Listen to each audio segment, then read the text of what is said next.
Madam এগুলো কি করতেছেন? কেউ দেখলে সমস্যা হয়ে যাবে, আর আমাদের এমন ভাবে যে কেউ দেখলে খারাপ ভাববে। প্লিজ আমার মতো পিচ্চির ইজ্জত নেবেন না প্লিজ।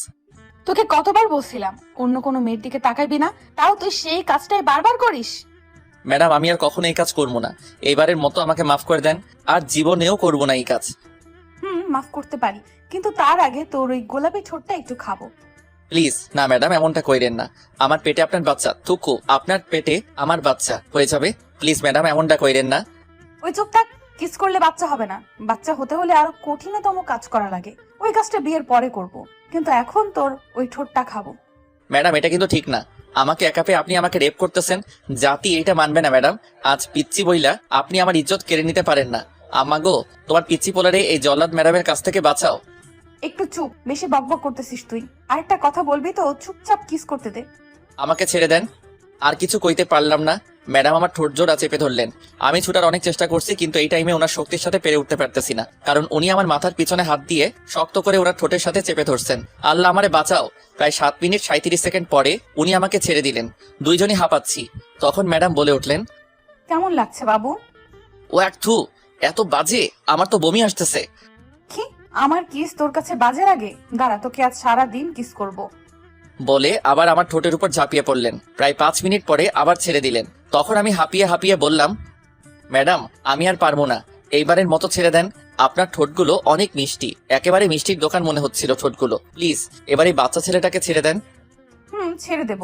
এর আগে বল, আর কখনো কোনো মেয়ের দিকে তাকাইবি বা কথা বলবি? না না, আমি কেন, আমার 14-15 গোষ্ঠীর মধ্যেও কেউ কোনোদিন কোনো মেয়ের দিকে তাকাবে না। গুড, মনে থাকে যেন। যদি মনে না থাকে, আজ যা করছি পরের বার এর থেকে বেশি করব, মনে রাখিস। না না, আমার সারা জীবন মনে থাকবে এইটা, আর কখনো করা লাগবে না এমন। এবার যা, এবার তোর ছুটি।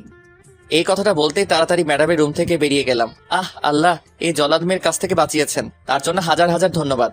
ম্যাডামের রুম থেকে বেরিয়ে আরো বিপদে পড়লাম, কারণ সবাই আমাকে নিয়ে হাসাহাসি করতেছে। কিরে ভাই, আমাকে কি জোকার মনে হচ্ছে তোদের যে হাসাহাসি করতেছিস? কথাটা মনে মনে বললাম। একটু পরে নোমান কই থেকে এসে বলল, শালা কতদিন থেকে মেয়েদের লিপস্টিক ব্যবহার করা শুরু করছিস? তোকে দেখতে কিন্তু বাংলা সিনেমার পরিমণির মতো লাগতেছে। শালা তোকে পরে দেখতেছি, আগে আমি এগুলো ধুয়ে আসি, তখন দেখবি পরিমণি কাকে বলছিস। এই কথাটা বলে দৌড় দিয়ে কলেজের ওয়াশরুমের দিকে চলে গেলাম। আর বেশিক্ষণ থাকলে ইজ্জত আর আমার থাকবে না। সব হয়েছে ম্যাডামটার কারণে। আচ্ছা ওয়াশরুমে তো এসে গেলাম, এবার ছোট করে একটু আমার পরিচয়টা দিয়ে দেই। আমি রিফাত, আম্মুর একটা মাত্র বাদর ছেলে। আর যে মেয়েটা আমার ইজ্জতটা কেড়ে নিতে চাইছিল উনি হচ্ছেন আমাদের কলেজের ম্যাডাম, নাম জান্নাত। কয়েক মাস হলো এসেছেন, এসে আমার মতো পিচ্চি ছেলের পিছনে পড়ে গেছেন। আচ্ছা এগুলো গল্প পড়তে থাকেন, জানতে পারবেন। আর হ্যাঁ, আরেকজন নোমান আমার বেস্টু শালা একটা হারামি, যাক আর কিছু কমু না। গল্প পড়তে পড়তে আপনারাই সব জানতে পারবেন। আপনাদের সাথে কথা বলতে বলতে ভালোভাবে ফ্রেশ হয়ে গেলাম। আর হ্যাঁ, একটা কথা তো বলা হয় নাই, ম্যাডাম কেন আমার উপর রেগে আছেন সেটার কারণ ম্যাডাম আমাকে ভালো করে বুঝিয়ে বলছিল কোনো মেয়ের দিকে যাতে না তাকাই, প্লাস কথা না বলি। কিন্তু আমি একটু কথা তাকিয়েছিলাম, আর এটা ম্যাডাম দেখে ফেলেন। আর বাকিটা তো আপনারাই জানেন কি হলো। একটা কথা আমি বুঝে গেছি, ম্যাডাম আমাকে ভালোবাসে। কিন্তু চান্দু, আমি তোমাকে কখনো ভালোবাসবো না। একে তো সিনিয়র, তার উপর ম্যাডাম, তার উপর একটা জল্লাদ বাপ রে। এই মেয়ে যাই করুক না কেন ওর প্রেমে কখনো পারবো না। এইগুলো বলতে বলতে নোমানের কাছে চলে আসলাম। এসে বললাম, শালা তখন আমাকে কি বলছিলি আমাকে দেখতে পরিমণির মতো লাগে? শালা তোকে তো এখন আমি, বলে উড়াধুরা কেলাতে শুরু করলাম। এক পর্যায়ে নোমান বলল, ভাই তোর ভবিষ্যৎ বউয়ের কসম, এবারের মতো আমাকে ছাড়। এই কথাটা বলতেই আমার শিশুর মতো মনটা গলে গেল, কারণ আমি আমার ভবিষ্যৎ নিয়ে খুব সিরিয়াস। তখন আমি বললাম, যা শালা, দিলি তো দিলটা নরম করে। ওকে যাই, ওইদিকে গিয়ে বসি, আজ আর ক্লাস করবো না। ওকে আয়। ওইদিকে গিয়ে আরো বিপদে পড়ে গেলাম, কারণ ওইদিকে গিয়ে দেখলাম ম্যাডামও ওইদিকে আছেন। তাই আমি নোমানকে নিয়ে উল্টো দিকে হাঁটা ধরলাম, কিন্তু ওই জল্লাদ নীর চোখ এড়াতে পারলাম না। আমাকে দেখে নিয়েছেন ম্যাডাম, দেখে আমাদের দুইজনকে ডাক দিলেন। আমরাও ভালো ছেলের মতো ওনার কাছে গেলাম। আসসালামু আলাইকুম, কেমন আছেন ম্যাডাম? ওয়ালাইকুম আসসালাম, আলহামদুলিল্লাহ ভালো আছি। আর ম্যাডাম কাকে বলতেছো? কয়েকদিন পরে রিফাতের সাথে আমার বিয়ে হবে, সো ভাবি বইলা ডাকবা, ঠিক আছে? আমি তো এই কথা দেখে ঘোড়ার ডিমের মতো চোখ করে ম্যাডামের দিকে তাকালাম। আমার এইভাবে তাকানো দেখে আমার হারামি বন্ধুটা কইল, এইভাবে তাকায় আসিস কেন? কখনো ভাবিকে দেখিস নাই নাকি? শালা তোরে পরে দেখাচ্ছি, আগে এর কাছ থেকে বেঁচে যাই। আমি চোখ বড় বড় করে নোমানের দিকে তাকালাম। ও ভয় পেয়ে এখন থেকে দৌড় দিল। হাই আল্লাহ, এখন আমার কি হবে? নোমান যাইতেই ম্যাডাম একটা রাজ্য জয় করে হাসি দিলেন, তারপরে বললেন, উফ, আমার বাবুটা আমাকে ভয় পাইছে বুঝি? আপনি কি পেতনি যে আপনারে ভয় পামো? আর ম্যাডাম হোনেন, আমি সে পিচি থাকতে ফিডার খাওয়া ছেড়ে দিছি, তাই আমারে বাবু টাবু ডাইকেন না। সমস্যা কি? আমার খাওয়া শুরু করবা? ছি ছি, আপনি এগুলো কি বলেন? আমি এত বড় ছেলে, দ্বিতীয় বর্ষের ছাত্র, আর আপনি বলতেছেন আমি ফিডার খামো? তোমাকে খাইতে কে বলছে? আমি খাইয়ে দিব, বুঝলা বাবুটা? ধুর, আমি আর থাকবো না এখানে, গেলাম আমি। রাগ করে সেখান থেকে চলে আসলাম। ম্যাডাম অবশ্য আমাকে অনেক ডাকছেন, কিন্তু আমি যাই নাই। আল্লাহ জানে পরে আমার কি করে, থাক এই চিন্তা পরে করা যাবে। আজ আর ক্লাস করলাম না, চলে আসলাম বাসায়। এখন অবশ্য দুপুর হয়ে গেছে। বাসায় এসে কলিং বেল চাপ দিলাম। একটু পরে আম্মু এসে দরজা খুলে দিলেন। কি রে আব্বু, তোর শরীর খারাপ নাকি? আজ তো তাড়াতাড়ি চলে আসলি। না আসলে ওই জল্লাদ মেয়ে আমার কি করতে আল্লাহ জানে। কি রে, কিছু বলবি? না না আম্মু, কিছু বলি নাই, আসলে ভালো লাগতেছে না তাই চলে আসলাম। ও আচ্ছা, ওকে যা ফ্রেশ হয়ে আয়, দুপুর তো হয়ে গেছে। ওকে, আমারও খিদে লাগছে, তুমি খাবার রেডি করো, আমি আসতেছি। তারপর রুমে চলে গেলাম, গিয়ে তোয়ালে নিয়ে ওয়াশরুমে ঢুকে গেলাম। প্রায় 20 মিনিট পরে বের হলাম রুমে, এসে কাপড় পরে নিচে গেলাম খাইতে। তারপর মা ছেলে খেয়ে নিলাম, খাওয়া দাওয়া শেষ করে রুমে চলে আসলাম। এসে দিলাম একটা ঘুম ভাঙলো ফোনের আওয়াজে। না দেখেই ফোনটা ধরলাম। এই কোন শালারে আমার ঘুমের 14টা বাজিয়ে দিছে? কি, আমি তোমার শালা লাগি? ভয়েসটা শুনে সাথে সাথে বিছানা থেকে লাফ দিয়ে উঠলাম, কারণ ফোনের ওই পাশে ম্যাডাম ছিলেন। সরি ম্যাডাম, না দেখে ফোন ধরছিলাম, তাই বুঝতে পারি নাই আপনি কল দিছেন। ওকে, সমস্যা নাই। তা এই টাইমে কেন কল দিছেন ম্যাডাম? কেন, আমার জামাইয়ের কাছে আমি কল দিতে পারি না নাকি? জামাই আবার কই থেকে আসলো? এত কথা জানা লাগবে না। আজ পড়তে আসবা না? না, আমি আর আপনার কাছে পড়তে যাবো না। আপনি পড়তে গেলে আমার সাথে উল্টাপাল্টা করেন, তাই আমি আর যাবো না। তোকে 10 মিনিট সময় দিলাম, তাড়াতাড়ি আয়, নয়তো তোর বাসায় এসে তোকে নিয়ে আসবো। আল্লাহ গো, এই বজ্জাত মেয়ে আবার রেগে যাবে, তাই আমি চুপচাপ বলে দিলাম, না আপনার বাসায় আসা লাগবে না, আমি 10 মিনিটের ভিতরে আসতেছি। এই তো গুড বয়। আসছে গুড বাই বলতে, বজ্জাত মেয়ে কোনখানের। এই, তুমি কি কিছু বললা? এই রে, শুনে ফেললো নাকি? না ম্যাডাম, কিছু বলি নাই, আপনি হয়তো কানে একটু বেশি শুনেন, তাই এমন মনে হয়েছে। কি বললি? আমি আর কিছু না বলে কলটা কেটে দিলাম, নয়তো কলে আমার জান নিয়ে যেত। বিছানা থেকে উঠে ফ্রেশ হয়ে ব্যাগ নিয়ে চলে আসলাম বাসা থেকে। এখন বর্তমানে 6টা বাজে, আর আমি ম্যাডামের বাসার নিচে। আল্লাহ, তুমি আজ আমারে বাঁচাইও, তুমিই জানো আজ কি কি হতে পারে আমার সাথে। ভয়ে ভয়ে কলিং বেল চাপ দিলাম, সাথে সাথে ম্যাডাম এসে দরজা খুলে দিলেন। আর হ্যাঁ, আপনাদের আগেই বলে রাখি, এই ম্যাডাম আম্মুরে পটিয়ে আমাকে ওনার কাছে পড়তে নিয়ে আসছে। আর আমার আম্মু জানো পটে গিয়ে নিজের ছেলেরে জল্লাদের হাতে তুলে দিছেন।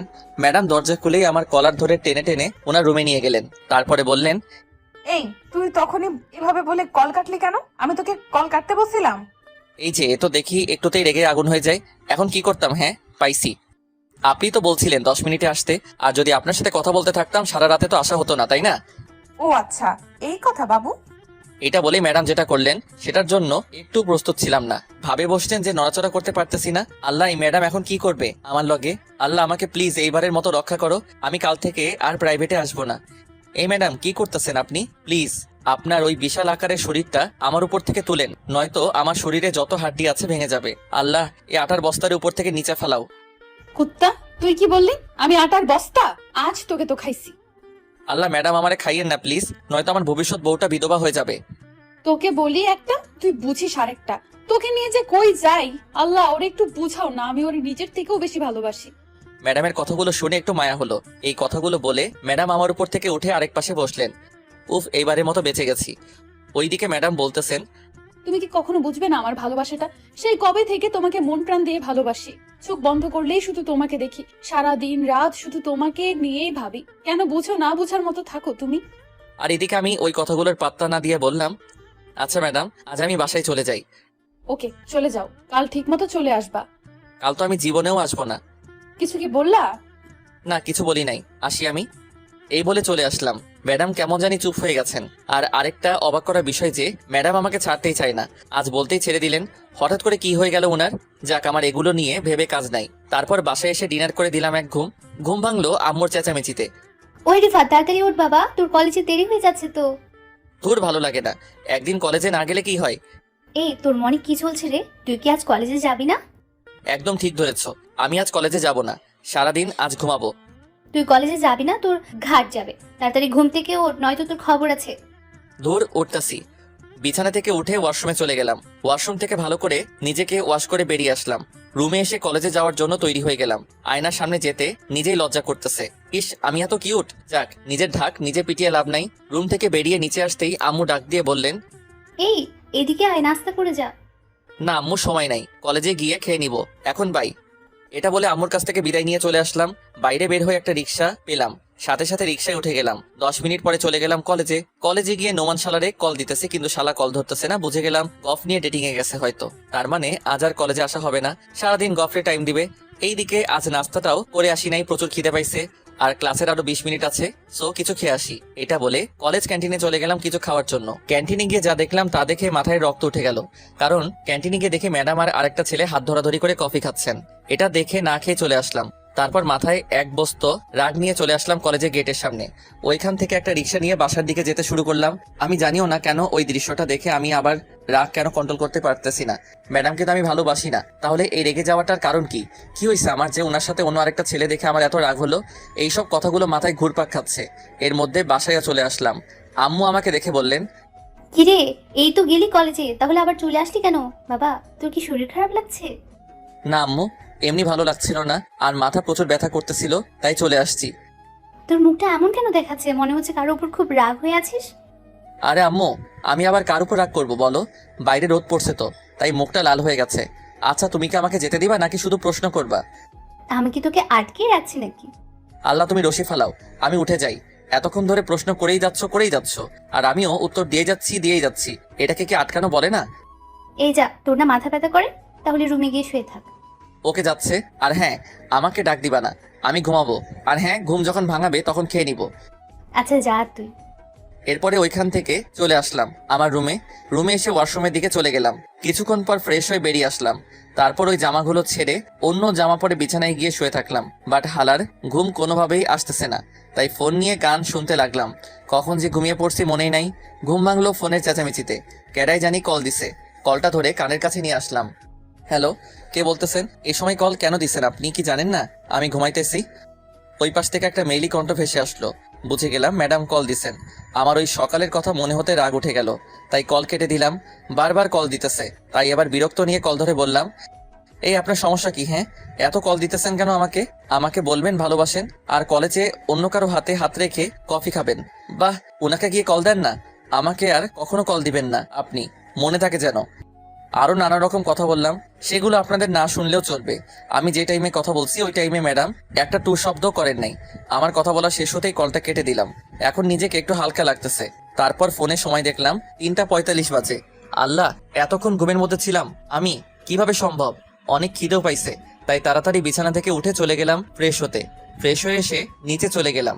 গিয়ে দেখি আম্মু সোফায় বসে আছেন আর বই পড়তেছেন। আম্মুকে গিয়ে বললাম, আম্মু খুব জোরে খিদে লাগছে, খাবার দাও। টেবিলে খাবার সাজানো আছে, গিয়ে খেয়ে নে। আমি আর কিছু না বলে টেবিলে চলে আসলাম। তারপর নিজেই খাবার নিয়ে খাওয়া শুরু করে দিলাম। একটু পরে খাওয়া দাওয়া শেষ করে আবার রুমে চলে আসলাম। রুমে গিয়ে দেখি ফোন বাজতেছে। হাতে নিয়ে দেখি নোমান কল দিছে। শালার এখন মনে পড়ছে আমার কথা। কলটা ধরতেই বলে উঠলো, এই শালা, মরছিলি নাকি? এতক্ষণ ধরে কল দিতেছি, কইছিলি তুই? আর বন্ধু, খাবার খাচ্ছিলাম। ও আচ্ছা, ওকে, রেডি হয়ে মামার দোকান চলে আই, আমি অপেক্ষা করতেছি। ওকে, তুই একটু অপেক্ষা কর, আমি 5 মিনিটে আসতেছি। কলটা কেটে রেডি হয়ে আম্মুকে বলে চলে গেলাম মামার দোকানের দিকে। ওইখানে গিয়ে দেখলাম নোমান বসে আছে। আস্তে আস্তে চলে গেলাম তার কাছে। কি রে শালা, কি অবস্থা? এই তো ভালোই কাটতেছে। ভালোই তো কাটবে, আজ তো গপ নিয়েছিলা। গপ সাথে থাকলে কি কারো খারাপ করে নাকি? সেটাও ঠিক। আচ্ছা, তোর কি অবস্থা? আমার আর অবস্থা। এরপরে নোমানকে সব খুলে বললাম। তারপরেও বন্ধু, তোর এত বাজে ব্যবহার করাটা ঠিক হয় নাই। হতে পারে ম্যাডামের কোনো বন্ধু, আর আমি যতদূর জানি ম্যাডাম তোকে খুব ভালোবাসে। ওই শালা বন্ধু যদি হতো তাহলে হাত ধরে হেসে কি কফি খেত? সেটাও ঠিক। এই ওয়েট, এত রাগ কেন করছিস এই ব্যাপার নিয়ে? তুই তো ম্যাডামকে দেখতেই পারিস না, তাহলে ম্যাডাম কার হাত ধরলো, কাকে কিস করলো, তুই এগুলো নিয়ে রাগ করার কে? তার মানে কি ধরে নিব তুইও ম্যাডামকে? দূর, এটা জীবনেও হওয়ার নয়, কারণ উনি আমার বড়, তার মধ্যে ম্যাডাম, এটা কখনো হবে না রে বন্ধু। কেন হবে না? সিনিয়র জুনিয়রদের বিয়ে হয় না শালা? আর বড় কথা হচ্ছে ম্যাডাম নিজে তোকে এসে ভালোবাসে। উনি তো এত কিছু না বুঝেই শুধু তোর ভালোবাসার জন্য পাগল, আর তুই? উনি আমার ভালোবাসায় না, ওই ছেলের ভালোবাসায় পাগল। দেখ বন্ধু, সবসময় চোখে দেখাও সঠিক হয় না।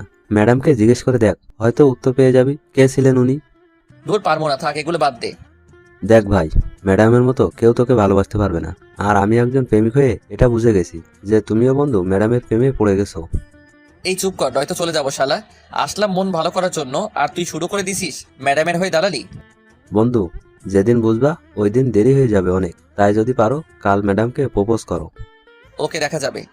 তার মানে তুই রাজি? রাজি মানে? কিসের জন্য বলবি একটু? ম্যাডামের সাথে প্রেম করতে রাজি আছিস? ধুর বেটা, এগুলো বাদ দে। শালা তুই কি মেয়ে নাকি?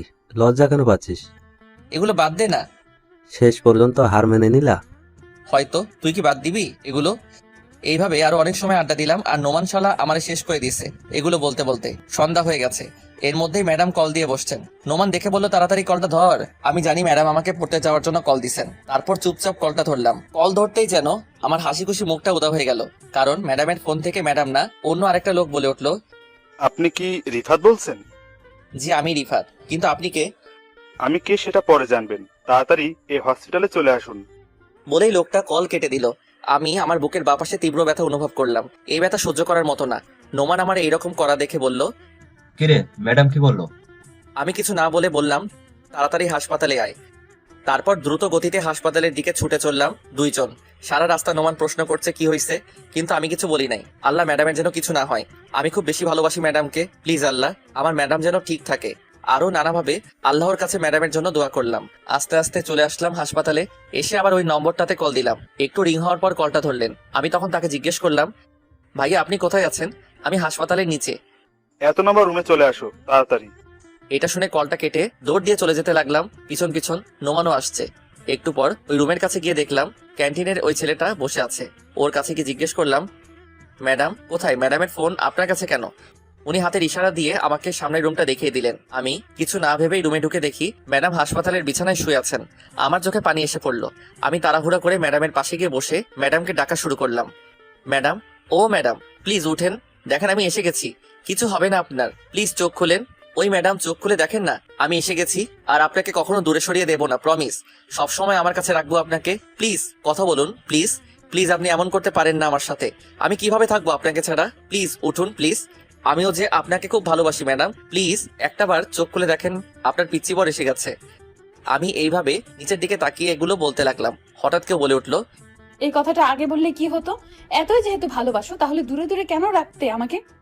এই কথা শুনে ম্যাডামের দিকে তাকিয়ে দেখলাম ম্যাডাম কথাটা বলছেন, আপনি ঠিক আছেন? কেন, মরে গেলে বুঝি ভালো হতো? এই কথা আরেকবার বললে খবর আছে আপনার। আমার উত্তরটা পাই নাই। আসলে ভয় করতো, সবাই কত কি ভাবে সেটার জন্য। সবার কথা ভেবে আমাকে এত কষ্ট দিচ্ছ? প্লিজ আর কখনো কষ্ট দেব না। সত্যি তো? সত্যি। এখন থেকে শুধু ভালোবাসা হবে, কষ্টের দিন শেষ। ওকে, তাহলে একটা কিস করো। না, আপনি আগে সুস্থ হন তারপর। ক্যাডাই কইলো আমি অসুস্থ? অসুস্থ না হলে কি এখানে থাকতেন? এটা তো তোমার থেকে ভালোবাসি শোনার জন্য করছি। মানে ঠিক বুঝলাম না। ম্যাডাম বলার আগে রুমের ভিতরে সবাই একসাথে ঢুকলেন। সাথে ম্যাডামের আব্বু আম্মু প্লাস আমার আম্মু আছেন। আমি তো অবাক এটা দেখে। উনারা বলে উঠলেন, আসলে তোর বন্ধু নোমানই নাটকটা করতে বলেছিল। কি এটা নাটক ছিল? হ্যাঁ বাবু। ইস, আমার বাবুটা আমার জন্য কান্নাও করছে আজ। আমার তো রাগে মাথা ফেটে যাচ্ছে। শালা নোমান, তুই সন্ধ্যায় আমার থেকে সব জানলি, আর এখন তুই সব নাটের ঘোড়া। শালা তোরে একলা পাইয়া লই। আমি সবার দিকে রাগি চোখে তাকালাম। আমার রাগরে পাত্তা না দিয়ে সবাই হাসাহাসি শুরু করে দিল। এরপর সবাই একসাথে বসে আমার আর ম্যাডামের বিয়ের দিন ঠিক করলেন। এতে আবার সবার থেকে রাগটা উঠে গেল, কারণ বিয়ে করার ইচ্ছা আমার সে হাফ প্যান্ট পরার সময় থেকে। আচ্ছা যাই হোক, ভালো মতো সব হলো। 2 দিন পরে বিয়ে আমাদের। সবাই দোয়া করবেন। আর হ্যাঁ, দাওয়াত দিলাম, বড় দেখা গিফট নিয়ে আইসেন, বুঝলেন? আর যদি পারেন কেউ তেলও নিয়ে আইসেন। তেলের যা দাম। এবারের মতো গল্প শেষ, সবাই ঘুমিয়ে যান।